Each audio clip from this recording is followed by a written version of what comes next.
మనం చేసే చిన్న మంచి పని కూడా మనకి ఏదో ఒక టైంలో హెల్ప్ అవుతుందని తెలుసా? ఈ రామయ్య చాలా కష్టపడే మనిషి. అతని జీవితం చాలా సాదాసీదా. కానీ అతని మనసు చాలా మంచిది. ఒకరోజు సాయంత్రం పొలం పనులు ముగించుకుని రామయ్య తన ఎద్దుల బండిపై ఇంటికి బయలుదేరాడు. అప్పుడే అతని కంటికి ఒక చిన్న ఉడత కనిపించింది. ఆ ఉడత చాలా బలహీనంగా ఉంది. దాని కాలు గాయమైనట్టు కనిపించింది. ఆ దృశ్యం చూసి రామయ్య మనసు కరిగిపోయి ఆ ఉడతను జాగ్రత్తగా చేతిలోకి తీసుకున్నాడు. కొద్దిగా నీళ్లు తాగించి దానిని ప్రేమగా చూసుకున్నాడు. కొద్దిసేపటికి ఆ ఉడత కొంచెం కోలుకుంది. ఆ తర్వాత రామయ్య దాన్ని మళ్ళీ చెట్టు మీదకి వదిలేశాడు. ఆ ఉడత చిన్నగా అరుస్తూ అతనిని చూస్తూ వెళ్ళిపోయింది.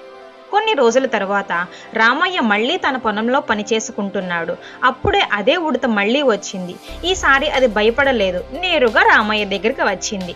రామయ్య తన భోజనం తింటూ ఉండగా కొంచెం అన్నం ఉడతకి ఇచ్చాడు.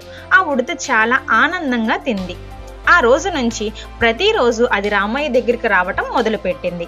వాళ్ళిద్దరి మధ్య ఒక చిన్న స్నేహం ఏర్పడింది. ఒకరోజు ఆ ఉడత ఒక చిన్న విత్తనం తీసుకుని రామయ్యకు ఇచ్చింది. రామయ్య నవ్వుతూ దానిని నేలలో నాటాడు. కాలం గడిచింది. ఆ విత్తనం ఒక చిన్న మొక్కగా, ఆ తరువాత ఒక పెద్ద చెట్టుగా మారింది. ఆ చెట్టు రామయ్యకు నీడని పళ్ళను ఇచ్చింది. అప్పుడు రామయ్యకు ఒక విషయం అర్థమైంది.